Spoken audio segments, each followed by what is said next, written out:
Good afternoon, everyone, and good evening, wherever you may be. Thank you for taking the time to attend Seniors in Seva's seventh masterclass. My name is Gayatri Kapoor, and I'm a trustee with Seniors in Seva. Today, we are delighted to have Vishnu Deuskar as our honorary speaker. Vishnu is a seasoned banker and a finance professional and has been also part of our expert volunteer community since our inception. He has worked in leadership roles throughout his 40-year career and has also served on the boards of multiple international firms in the financial sector. He's also a member of an international panel of judges for the annual Wharton Startup Challenge. Very recently, he completed an on campus program initiated by Harvard Business School on preparing to be a corporate director. We therefore requested Vishnu to share his learnings from his own experience, of course, and also from the program. So while his focus will be on corporates and family owned businesses, we believe that some of the key principles will be equally relevant for boards of farmers' organizations and other social organizations. So before I hand over to Vishnu, I would like to also give everyone an update on Seniors on Seva, which is our platform. For those of you who don't know enough about us, we are a group of batchmates from the Institute of Rural Management Anand, and this platform was set up nearly 4 years ago, where we connect senior experts with organizations that have a social mission to help them in their capacity building. We are pleased to share that we have 139 volunteers as I speak, 59 projects that are completed and ongoing, and a large number of FPOs, which are farmer organizations, where our volunteers have been placed on the boards as independent directors. Our volunteers have been helping in the areas of human resources, corporate governance, skills training, fundraising strategies, MIS, and many other areas. So, with this, I would like to hand over to Vishnu. We will all go on mute, but you are welcome to put your questions in the chat. And in the last 15 minutes or so, we will have a Q&A session. We will also be sending you a short feedback survey. And before we close, Neelima will give a thank you address. And all of us can then put on our cameras and let's all take a photo together. So, with this, I'd like to hand over to Vishnu. Vishnu, over to you. Thanks, Sonia. Thank you. Thank you for the generous introduction. As Sonia said, this is a general presentation in terms of it's not specific to NGOs or FPOs or anything. It broadly covers issues faced by family-run companies all the way up to large multinational Fortune 500 kind of companies. There are many common factors. Am I going to come to a single conclusion as this is how it should be? I don't think so, as you'll see as we go along from the slides, because there are far too many variables as far as boards and board members are concerned. So I'm going to show my slides now and start the presentation. Give me a second, please.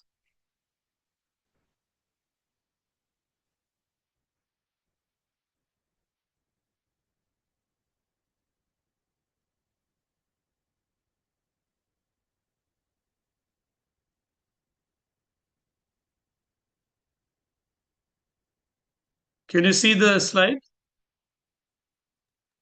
Yes, yes. Yes. Okay, so this is what the title of the presentation is going to be. Maybe Vishnu, I'll start with an overview. Maybe you can put it on presentation mode. How do I do that? Sorry. Click F5. Sorry. F5. Just Click go down. There are those small things below. Next to the you see a screen there next to the percentage which shows 70. Just turn right, go right. The last icon here. Slideshow. Yeah. Got it. Yeah. Okay.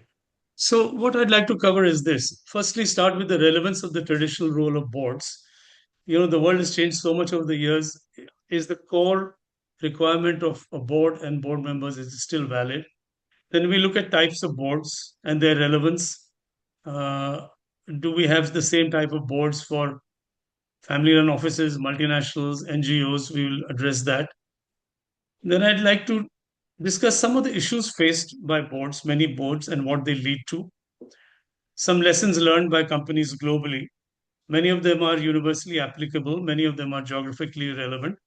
And finally, I'll talk about the impact of AI because today's world, day and age, you cannot have any discussion without AI featuring in it. So I'd like to see how AIs are impacting boards. What do boards need to do to adjust to the world of AI? So let's start by looking at what's the traditional role of a board. The generic role, if you have to put it very briefly, is to act in the best interest of the company. Now, this is a very obvious kind of a point. What does it involve? Organizational oversight, that's finance, audit, compensation. There are different committees for that. You're all familiar with that. Ensuring financial stability, guiding transition phases, strategy, etc. I've got it down in this list. All this is of timeless relevance. So, what the point I'm trying to make is that while technology has come in, internet has come in, AI has come in, some of the core principles of boards and board management still remain. How do boards adapt? Now, let's start by seeing what are the typical types of boards. These are the broad classifications that's been done by various experts. One is the passive kind of board, which just ratifies whatever the management says. And typically, you will see this in cases where it's a very strong uh, owner or strong family, and basically they just decide what they want to do, and everybody just says, okay, that's fine. The other is when things are going very well, everybody is comfortable, and then you have the so-called certifying or a watchdog, which focus on compliance. Then you get the engaged and the driver, which is you're the CEO's partner actively involved in all the decisions. Then they're more extreme, which is the intervening, deeply involved in key decisions, and they meet outside boards and they keep on very actively involved. And finally, there's the operating type, which makes key decisions for managements. Managers told, okay, this is what we have decided, you just do it. Now, what I've tried to do in the next slide is what is the appropriate board? Now, look at the variables. On the left is the company. You could be a startup company, you could be in a rapid growth phase, you could be in a steady growth phase, you could be a mature, stable, declining, or you may have internal issues like the CEOs has left, the CFOs left, huge staff attrition, etc., etc. That's the company situation. The company doesn't operate in isolation, operates in an economic environment, which could be an economic boom or a Goldilocks economy. Currently, this name is given to a Goldilocks economy is basically an economy where things are going okay. It's neither too fast nor too slow, neither slowing down nor growing. All is well. Or you could have a recessionary situation. You could have industry specific. So you saw that when the IT boom came, the IT industry had its own life compared to the others, compared to manufacturing. Today, the AI companies are getting $1 trillion valuations. So industry specific issues can be there. And of course, there can be geography specific, which relate to war and all kinds of other things. We are currently going through that situation. I'll talk a little bit about that. So, how do you match? I mean, if you're early stage and economic boom, sure, no problem. You can just have a passive or certifying board. It doesn't really matter. Or you have a declining, but it's economic boom. Then you really need to have a very engaged or intervening kind of a board. Because why is it that when the economy is booming, we are declining? Or if it's of their internal issues. For example, the CEO and CFO has resigned. This happened many times or have been fired. What kind of board should you have? Maybe you have an intervening and operating board or a very engaged board. The question, though, is that this is very well to say, okay, I'm in this situation, I should have this board. I'm in this situation, I should have a passive board or intervening board. The point is, you can't change boards like that. So one way of approaching this is have a composition of the board which is made of some experienced people, some people who have seen cycles, some people who have seen ups and downs, have others who have been in growth phase, because you can't just keep changing your board members. So the idea is to have a good composition. Second thing is the board behavior has to change. The board itself, if at one point you're a passive or certifying board, if the situation demands, the board needs to be more proactive and become an engaged or intervening, or even in extreme case, an operating board. So to say what is the type of board that is appropriate really depends on the company and the economic environment that the company is operating it. And as I said, since you cannot keep the environment can change, the company and you cannot keep changing the boards. The idea is to have a good mix so that people can handle different situations. Now, I'd like to look at some of the issues that boards are facing. The first part is on board composition. How do you select board members? Is domain knowledge important? How much is required? Now, there is so much technology these days that to have people with domain knowledge is not that easy. Or you may be very specific in textiles, you will get one or two people like that, but not everybody. So, how much is required? Ideally, I think board members should get more than familiar with the domain knowledge. They don't need to be expert, they need to understand. The second point is knowledge of finance for the board members important. The reason I put this is that recently we've seen in the last few years a whole lot of startup and early stage companies which are started by people who are technologically strong. But they often say we don't know finance, and they very often fail because of that. So, is the knowledge of finance important for boards? Yes, very much so. Because ultimately, the company has to succeed. It has to make money. It has to reward the shareholders. So, this is a point. Uh, this also applies a lot to the smaller companies. It probably applies to NGOs, FPOs as well, where you may have people either with the domain knowledge or knowledge of the region, geography, but they may not have that much knowledge of finance and accounting. So this becomes important. One of the questions is that is experience, if you say I've got a very experienced senior person, is it transferable across sectors? Largely, the answer is largely yes. If you have uh, people who have seen a few cycles, who've experienced and interacted with different industries, then the feeling is that it is transferable. The next point is what is the age limit and age mix? Now, people say President Xi of China is 72, right? Putin is 73, Modi is 75, Netanyahu is 76, and Trump is 79.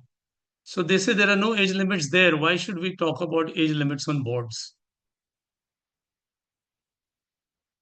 The typically most companies don't take board members beyond a certain age, maybe 70 or 75, and largely that works.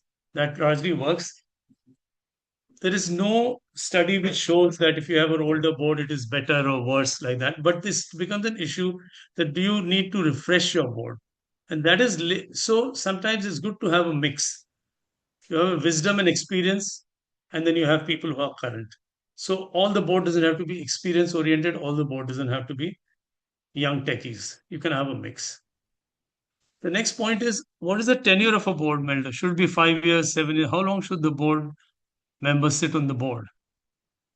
Now, studies have been done on that, and they have found that about a very large number of successful companies have board members who've been there for 10 years, 7 to 10 years. But they have also added in this study that they have not been able to establish any cause or effect. It's not that they're successful because the board members have been there for 10 years. It's just that they're successful. They happen to have. So the issue here is the continuity versus and experience versus getting stale. Because if you're there for 10 years, you'll say, oh, yeah, I know it all. What's the big deal? You don't even prepare the notes for the board meetings. I've seen that myself. People say, yeah, what's new? And then they become complacent. The last 2 points are an important point. One is, should the chairman or chairperson and the CEO be same? Because then the power is concentrated too much in one hand. So here again, a study was done of S&P 500 companies in the US, and they found that 44% of these companies had the same person being the chair and the CEO. But it also said that the trend over the years is declining because people feel that giving so much power and influence in one person is not good. This leads me to the last point, which is that there is a concept of lead independent director. In companies where they have the same person who's the chair and the CEO, they've got something called a lead independent director. And this was done first about 20 years ago by in a company called Tyco, and I'm going to talk about Tyco a little bit later, where the CEO is very strong, very successful, very famous, and he himself said that to keep a check on me, you should have a lead director. Now, the lead director is not the chairman, but he's kind of more equal amongst the other board members, and he has more access to the CEO. He kind of represents and the board. So it's a kind of intermediate step between a normal board member uh, and a chairman. So this is the issues relating to board composition. You're welcome to stop me anytime if it's too much or too little, or if you have any questions. Other issues on the functioning of the board. Now, this is what are some of the issues that many companies face?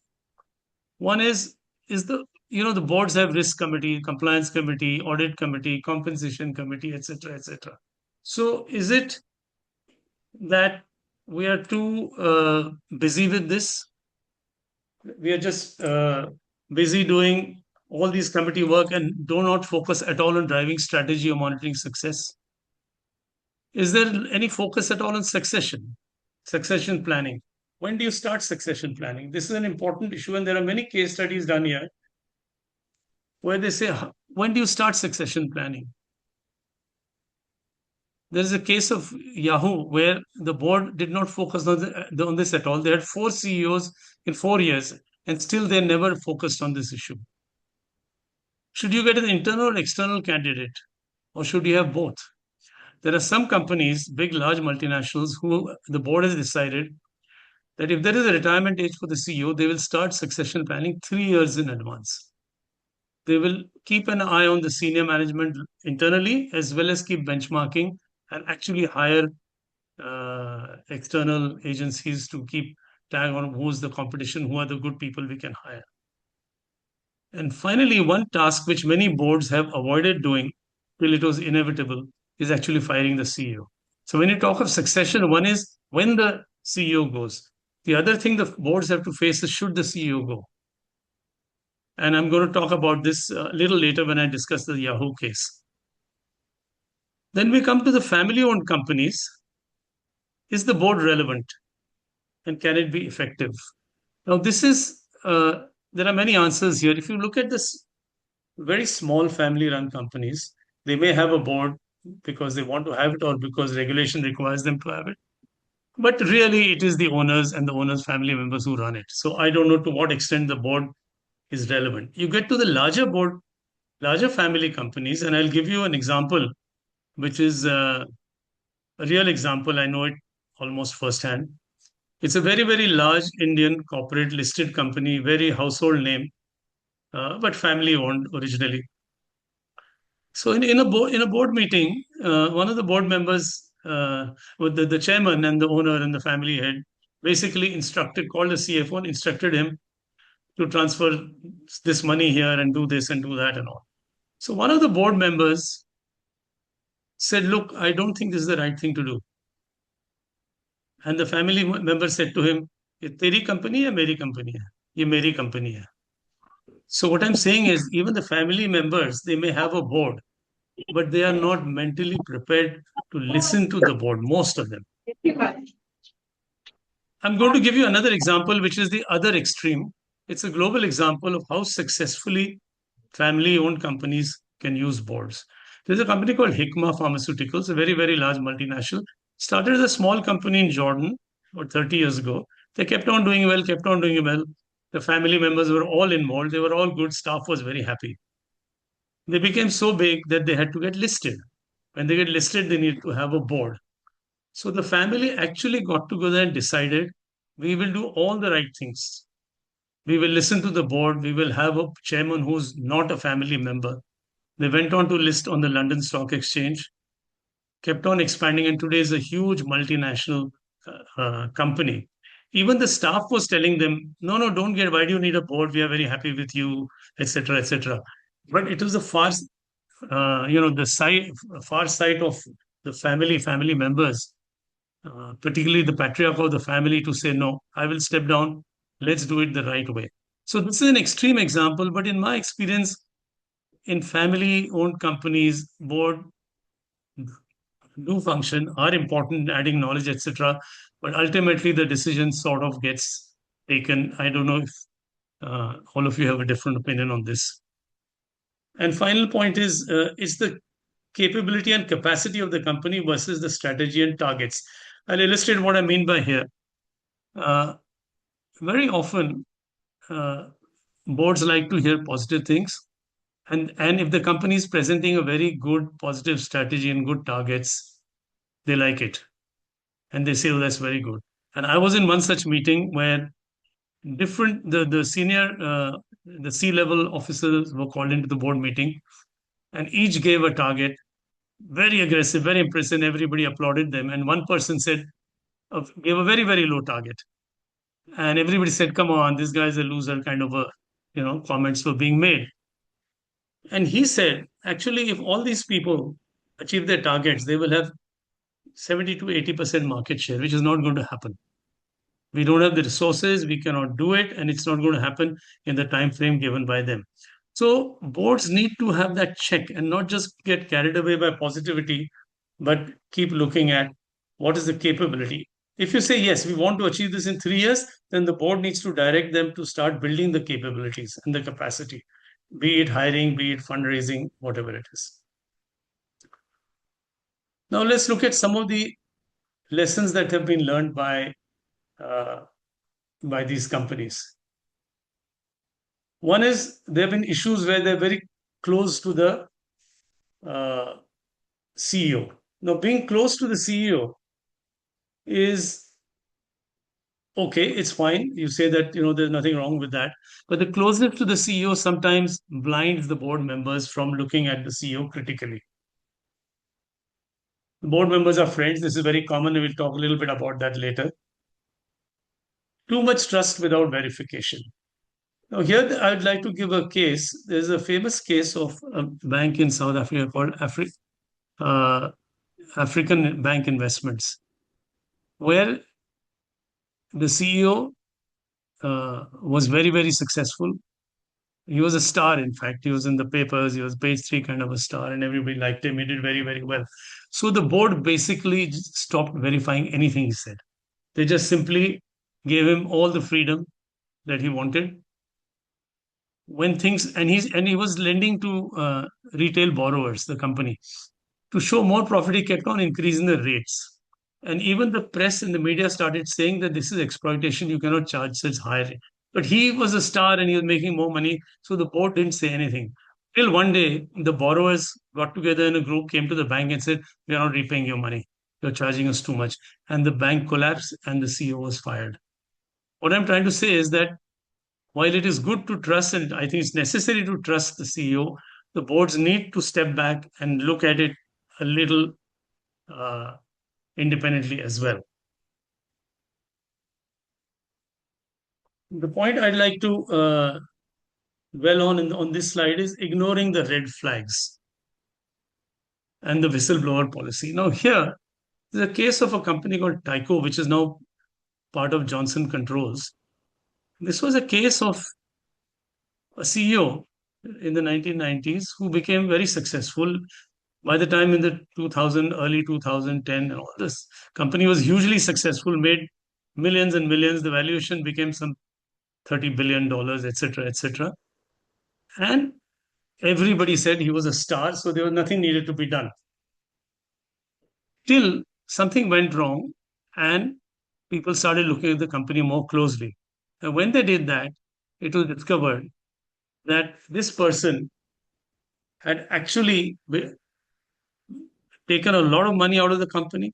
He had taken the CFO on his side, paid the CFO, all the accounting staff he had paid million. For example, he had paid the CFO $10 million and bought him a house of $13 million apartment in New York. He paid himself a total of $170 million. Now, why I'm saying ignoring red flags, the first question comes in, didn't the board know all this was happening? He said to the board, look, these are all accounting entries, right? You have an audit committee. You have seen these accounting entries. You didn't say anything.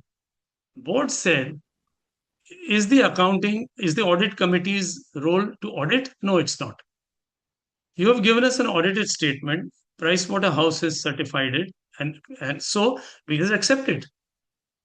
But in the end, what happened was uh, SEC and others, the CEO lost his job. He was in jail. They had to return the money, and the company collapsed and was ultimately bought by Johnson. What I'm trying to say is that simply because it is audited or simply because it is there in the records doesn't mean that there are no red flags. The board needs to look at this. Suddenly, if there's a credit to the account of the CFO of $10 million, now the CEO says it was there, you saw it, you didn't say anything. But should the board not have said something? When they saw that an apartment of $13 million has been bought for the CFO, while it was there in the audit committee, they should have said something. So, what some companies have started doing is they've realized that when all this was happening, it's not that only the CEO and CFO knew. There must be people who knew what was going on. So, they're starting a whistleblower policy. What they're saying is that we will immunize you from snitching on. I mean, if you come to know that something wrong is going on, you come to the board straight away. We protect you from any action taken against you. And this encourages them to do it. In some companies, they say anonymously, but it's more credible if it's done with a name. So they're giving them protection. So the question is, should all companies have a whistleblower policy to help the board? And the last point is a minor where the issue is, should you meet only thrice a year or 4 times a year in the board meetings, or should we have offsite? Should we have? So this is something to be looked at. Uh, what are some of the other issues? Not acquiring sufficient domain knowledge. I think there's also a responsibility of the company to impart and give that domain knowledge. Not enough benchmarking with competition. Now, this benchmarking with competition seems to be a very obvious thing to do. Everybody knows. I'm sure Coke knows what Pepsi is doing and Adidas knows what Nike is doing. But still, there is a very, very famous case, which I'll spend a couple of minutes on, where this didn't happen. Yahoo was a pioneer. As you know, Yahoo was the internet. They started email, etc. They were one of the early pioneers. But over a period of time, when the others came in, they realized that their revenue per search was 70% lower than Google. Their share price was much lower than Microsoft. They did an internal evaluation of their own share price, but the market share price was 30% lower than that. So all these benchmarks were available. But the board knew them also. They addressed them, but the board kept saying, yeah, it's fine, but we trust the CEO. We trust the CEO. And Yahoo kept going down and down.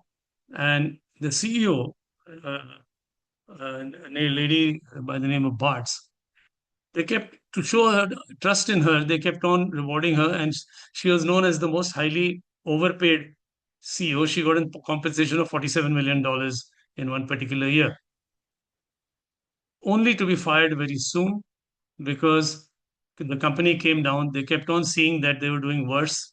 Microsoft offered to buy it out, but the board said no. We have good CEOs. We are a good company. The board actually refused. Till it came to a point when one investor, an institution which owned 5% of the company, wrote to the whole board and said, this is what's happening. We want you to leave the board right now and resign. So finally, the whole board left and Yahoo was sold to Verizon. So what I'm saying is that benchmarking, either you are not doing enough of it, or if you're doing it, if you don't act on it, there's no point simply saying, oh, we are ahead or we are behind. So that is the point I'm trying to make here. Some of the other issues is there's too much analysis. Uh, there is only focus on business aspect, and governance and compliance are ignored. It is a big responsibility of the board to see compliance, governance, and ethics. The other issue, which is very commonly found, is the board is not challenging the management or the CEO enough. And the final point here is there's not enough focus on risk. As I said, boards need a doctor know, the negative member. Basically, you need somebody to say, what happens if you're hit by a bus tomorrow? What happens if this happens? I think that board member or those board members are adding as much value as anybody else. But in many boards, I've seen the tendency is to go along. They don't like to say, what if this happens? What if that happens? Because you're seen as a wet blanket, as a negative person. But I firmly believe, and I also like to implement in that where I'm involved, to have people challenging and saying no. Finally, we come to the impact of AI. Now, AI, as you know, is all pervasive, so there is no getting away from it. So, what are the points here to consider for boards? Firstly, companies need to hold sessions for board members on what AI is and what AI can do, because there isn't enough training that's happening for in AI.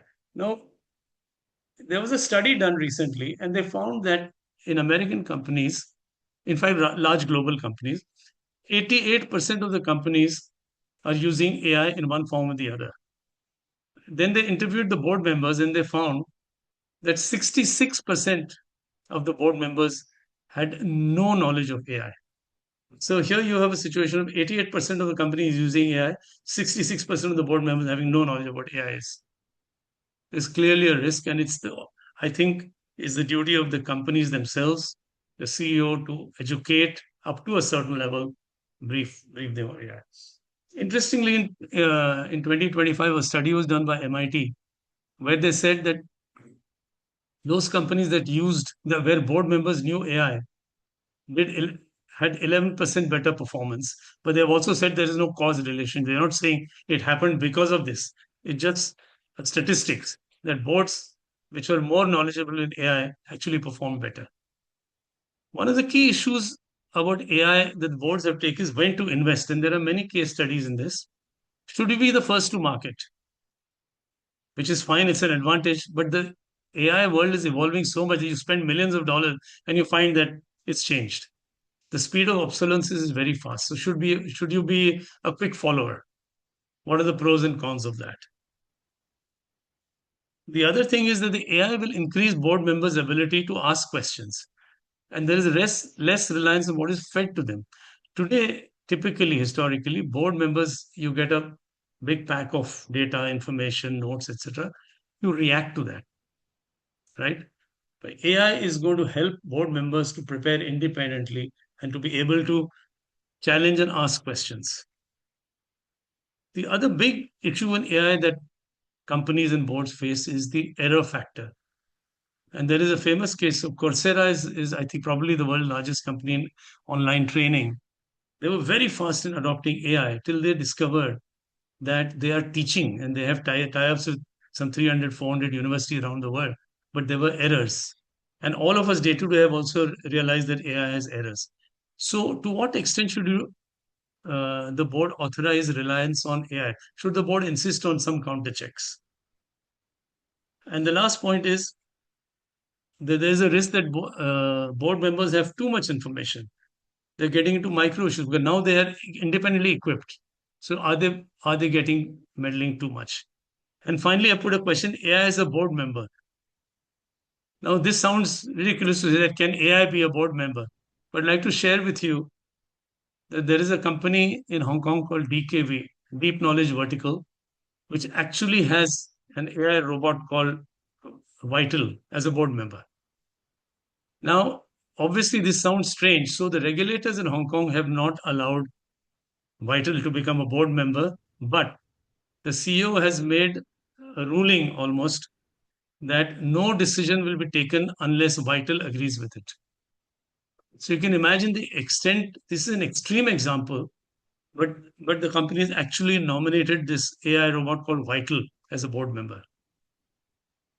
So that is the significance of AI today. But and an interesting aside, there is also an AI robot called Sophie, who has been given citizenship by Saudi Arabia. So there's Sophie is now a Saudi Arabian citizen. So that is AI in our lives now.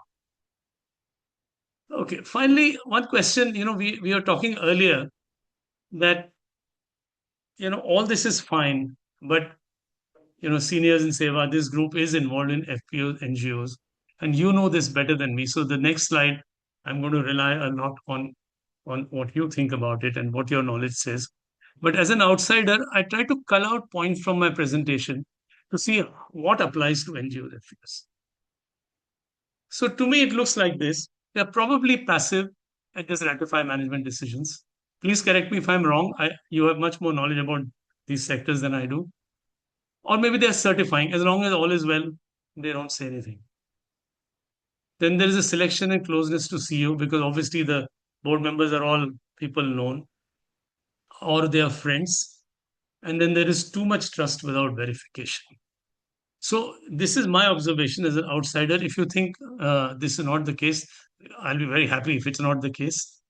But if it is the case, then clearly there is a need for change. The question, and I have, in my limited exposure to these entities, I have seen that there is also a resistance to change. So one is that they need to change, but can they change? How can this change be brought about? How can the board become effective? Typically there could be one or two dominant personalities in such institutions. They're typically the founders, and to their credit, they have done all the work, they've done wonderfully well. So two things happen. One is either they're not willing to listen to anybody else, or nobody else has the courage to say something to them. Or so these are situations. So this is my perspective as an outsider as to what probably is happening in NGOs, FPOs, and comments are welcome. And finally, I'd like to conclude, by talking about a live situation. As I'm based in Dubai. As you know, we are in the middle of a very serious global situation. To put it bluntly, we are in a war zone. How are boards behaving now?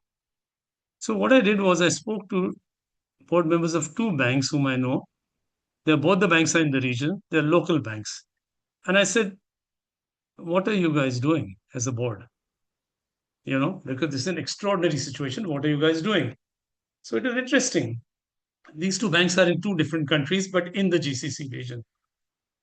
One of them said, well, whatever the central bank says we are doing, but we really can't do too much. We try to be proactive, but mostly reactive. We can't do too much. This is what one board said. The other board, on the other hand, is conducting itself completely differently. They got together immediately and they said, let's identify the key issues. So they identified one key issue as the liquidity of the bank on the asset side, liability side. Liability side, the deposits. What do we do to protect our deposits? Can bulk deposits move from our bank to other banks? That is so that the liquidity becomes. On the asset side, they said, are some of our assets going to go dud? Are some companies fail so that our assets will go down and the quality of our assets will go down? So they are focusing on that. And the second thing they looked at is data, because today data is everything. And they realized, and you may have read in the press, that some data centers there also got hit, unfortunately. So what do we do with that? Because the data centers are locally based. So this board, and I believe some others also have done that, move the data center as soon as possible outside the region, just to ensure that the bank works continually. And the third thing they did is the client communication. So what they did was, with their top clients, both on the liability and asset side, for example, if a big loan has been approved by the bank and the letter of approval, the offer letter has been given to the customer, is he going to draw the loan? Because that means more money going out. Or is he not going to draw it? So trying to assess from the client what is their behavior, what is their situation. So they focused on three things: the liquidity, the data, and the client interaction. Then they said one issue we had to resolve was, one is our fiduciary responsibility to the bank as board members versus meddling too much. Are we meddling too much? So what they've decided is they have two calls every day. The board, they just two calls every day, whether something is happening or not. And they have agreed that if something happens, you can call for not a formal board meeting, but a board call immediately. So look at this is an active, very professional board which is doing all this, and another board is being more reactive and all that. So I thought I'd just share with you that the difference in boards, to say what kind of board, what is an appropriate board, ultimately the situation demands a certain type of behavior by the boards. I think the composition of the board, the role of the board, these are all elements of it, but ultimately how the board conducts itself, how it interacts with the company, and how the company itself supports and interacts with the board. Uh, so this is what the reality is. So I thought I'd share with you a live example. My conversation with these board members of two banks is very, very recent. So it's very current. So from my side, that's all I have. I hope it was of some value to you, and it was interesting. And you're very welcome to give your comments. Thank you very much, Vishnu. That was a very, very interesting and valuable presentation. And I think we have a lot of people who, in fact, we always say how many people stay on till the end of the session, and everybody's right there. And I think they're ready to ask you questions. So Okay. anybody wants to start with the questioning? Any questions from the audience? If there is no one, Sonia, I thought I would start with. Yeah, Is it please do. Deva, okay? can you show yourself? Oh, I will. Am I visible? Yes. Yes. Okay. Thank you very much. Mr. Deuskar, I have a very simple question. In one of the slides, you said you talked about lead director, Yes. and you added one more term to it, lead independent director. Should the Yes. lead director be independent only, or he can be part of the board that is constituted by? No, by independent, I mean that he cannot be an executive of the company. Okay, he cannot be an executive of the company, all right, but he can See, be a. typically, you can have more. The CEO is a board member, but sometimes there are other deputy CEO, other also board members, but they're not independent in that sense. So this lead independent director has to be somebody who's not from the company. Not even from the stakeholders who are promoters or sort of thing. May not be an Can be. executive. Okay, that's See, yeah, it can be from stakeholder. It could, for example, if you've taken private equity funding, it could be that. But ideally, an independent is just because the purpose of the lead director is not to have too much concentration in the CEO's hands and not to have too much of a vested interest I, in terms of investment. So having I an understand. independent serves both these purposes. I understand. And most of the government deputed directors, they should take up the role, whether said, defined or not. This is what I personally feel. Am I right? Sorry, I didn't hear you very well. Government nominates some directors in companies. They should take care of this role also in addition to, they should take Yes. this. Yes, Yeah. definitely. Definitely. And And by the way, it was not at all a stupid question. okay. This thing that I wanted to share with you is about don't rely on AI too much. Yes. Though I will share an example for the benefit of everybody, though it is not very relevant to the company directorate or whatever it is, but reliance of AI is a point that I was trying to, plan out a itinerary for one of my friends for a long tour. So I took the support of AI. It suggested some, mode of travels and times and whatnot and whatnot. And when I tried to tell him, he came back saying that some of the modes and the flight timings and flight numbers that AI suggests is not existing. Yeah. So There we are may many have, errors. Yeah. yeah. And one more small point that I would like to make for SIS, with whom I am also a part of this thing. The whole presentation, so useful and so good, reaches only people who are comfortable with English. And somehow the gist of it should be translated into Hindi and local languages and shared with the FPOs that we are talking about so that they appreciate it also and they avail the Yeah. benefits. Yeah, Thank it's you a so good much. suggestion. Yes. Good suggestion. Thank you. Okay, Sukhwinder, over to you. Thank you, Deva. Thank you. Thank you. I will just reinforce some of the clicks and the loves that were coming through in signatures. I think Vishnu, you did a great job to summarize a very complex subject, and of course, context, as you said, vary. I just wanted to add a few things based on my interaction with a few board members, especially in the context of NGO, FPOs, other things.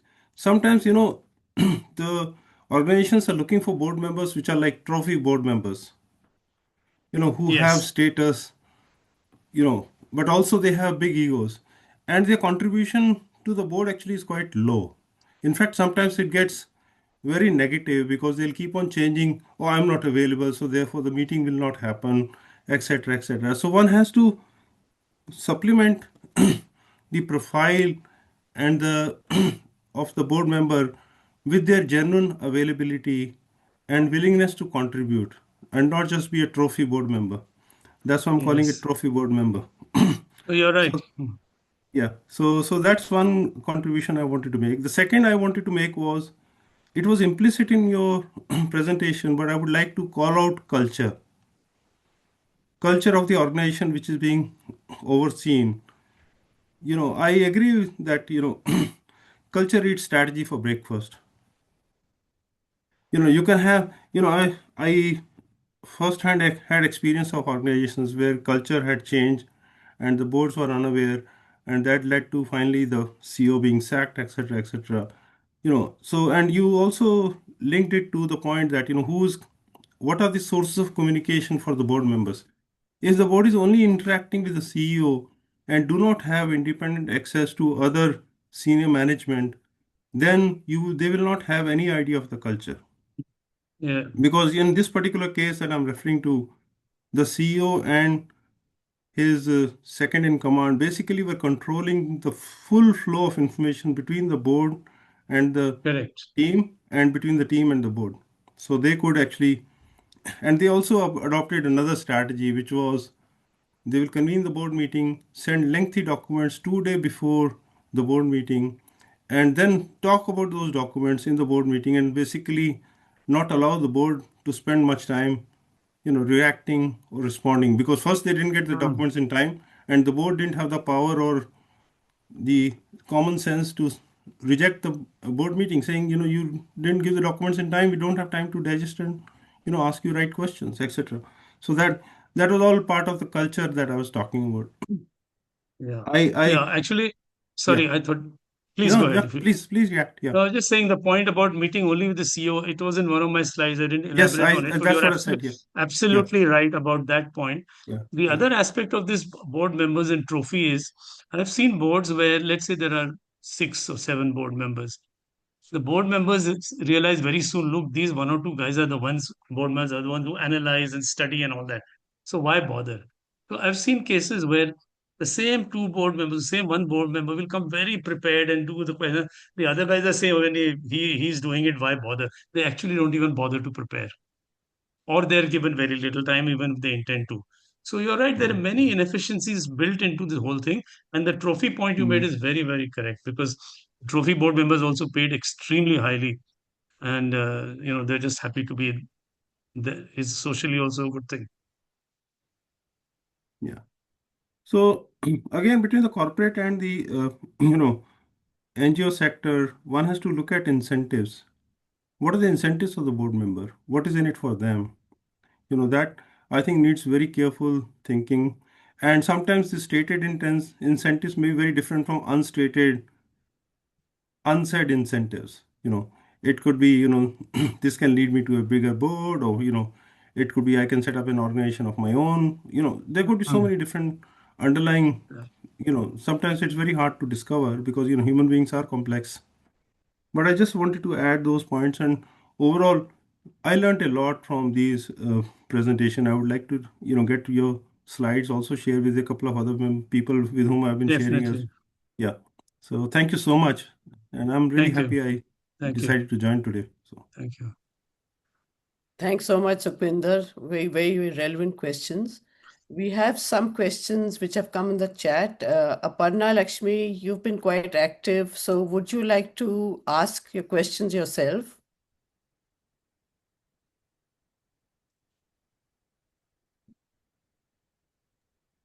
Yeah, good evening and thank you, Gayatri ji. Thank you, Vishnu ji. Some boards list advisors rather than board members. It's so how seriously are these advisors taken?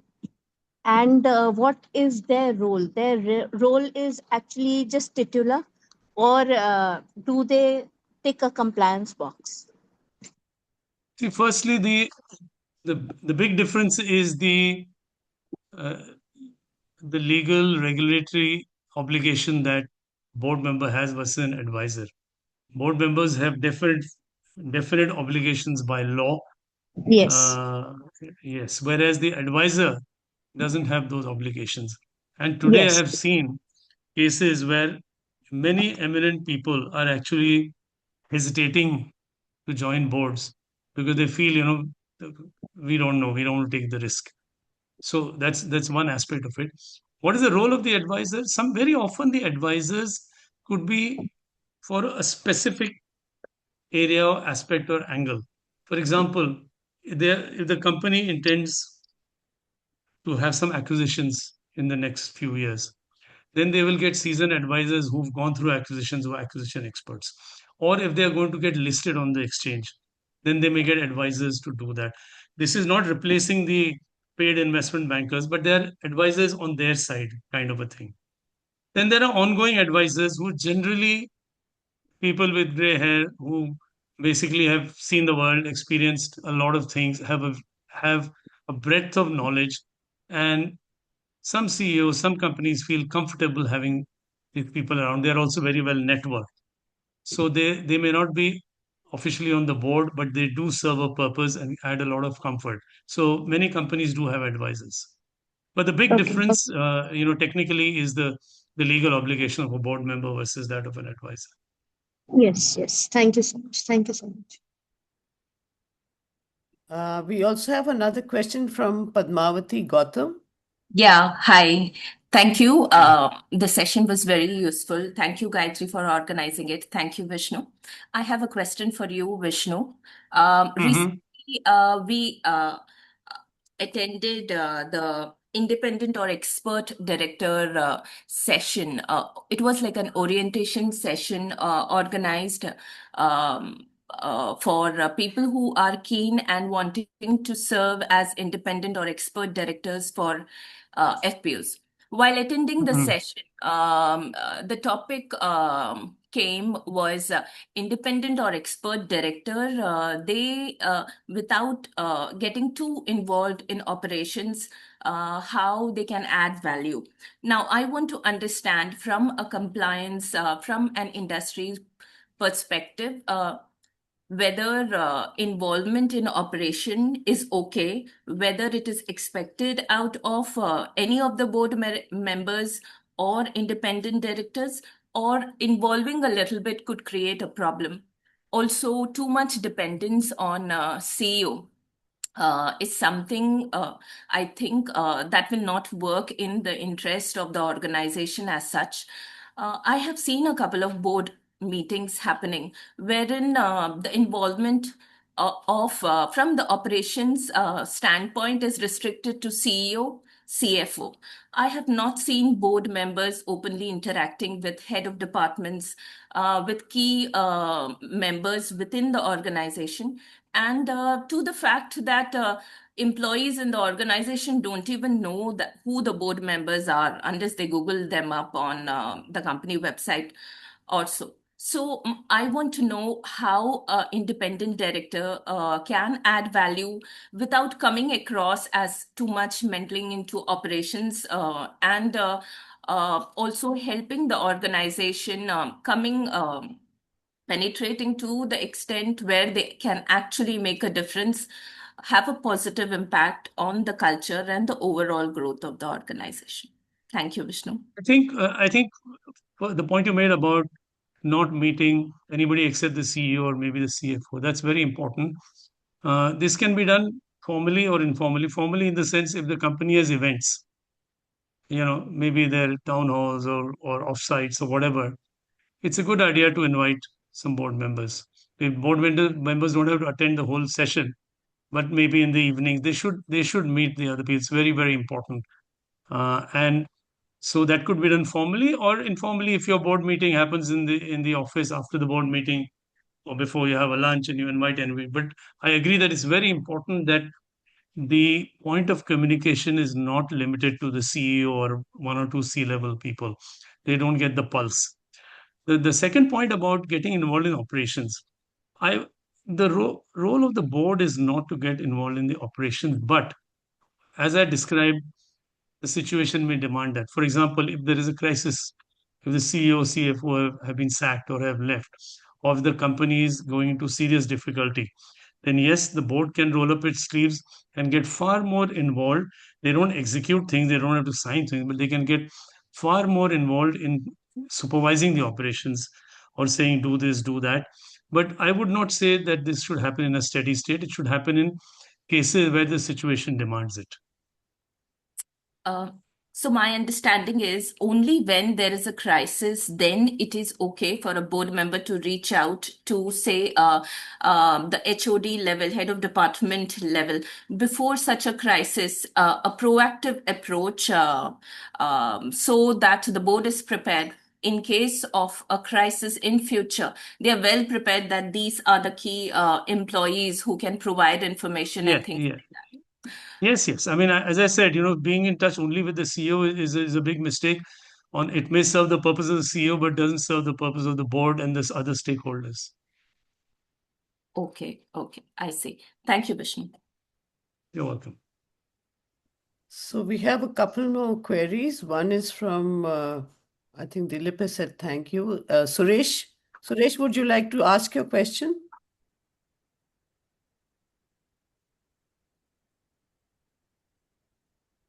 I can see the question here. I can answer that. And Suresh It is says here. how to address the issue of attrition of CEO and staff due to low salary structure, especially for FPOs. Yeah. This is definitely a challenge. If it is low salary and people, the challenge is, one is to retain you, increase the salary, but then that means your own costs go up, your profit margins go down, and your ability to operate also goes down. So it is a challenge. There's no single answer, but all I would say is that if there are other aspects to the job, which there are, you know, like giving some sense of authority, delegation, giving some independence, uh, how the work environment is, giving some authority, etc., etc. These are things that may help retain people. Obviously, if you're paying half of what the competition is paying, people will not stay. It's unreasonable to expect unless they have to remain in the geography or whatever else. But by and large, if you are not matching everybody else, it doesn't mean that your whole staff will leave. There are other aspects, you know, that the company can look after. But it is a challenge, no doubt, particularly uh, in areas where there are many entities of the same kind, because those entities are all the time trying to poach. So they're trying to see, okay, I need somebody with this experience. I just go to them and take their team off.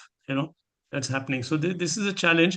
But in the long run, you will not find people hopping at low salary levels, yes, but beyond a point, they don't hop just for some incremental 10-20% salaries. But I do recognize this as an important and tough issue.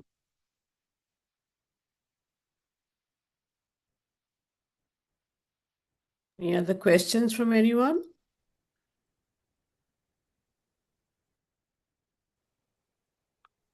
Okay, so in case there are no more questions, then I can just add one more important yeah, question. yeah. Evaluation of board performance. Should the board performance be evaluated and by whom? It can be self or it could also be external. it's a very important point. This has been thought about a lot. But I have not come across many boards or any board where this is actually happening. Uh, but you're right. I mean, it's like having somebody above the highest level, again, independently looking at it, you know. Yeah.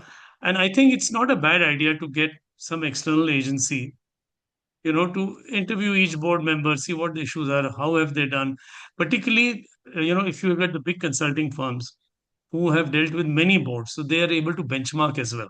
Because just assessing the performance without benchmarking is no point, you know. So if you go to one of the big four or one of these, and they have dealt with many boards or their own people on boards, this is a very good thing to have. Not many boards have the guts to get it done, but I think it should be done. I did it at a very preliminary level for two organizations. So, so that's why I asked that question. So, Yeah. Great. So if there are no more questions, then I think we can close this very interesting session. We would like everyone to just put on your cameras for a moment because we like to take a group picture. So, capture this fantastic session. And after that, Nilima will be giving, the thank you note to Vishnu. We are also sending you a quick survey, which Deepak has put on the chat, and he'll also be sending it to you by email. Really appreciate it's a very, very short questionnaire, but it would help us with feedback and, how we are doing with our master classes. So first the picture. So everybody open up your cameras and let's take a picture.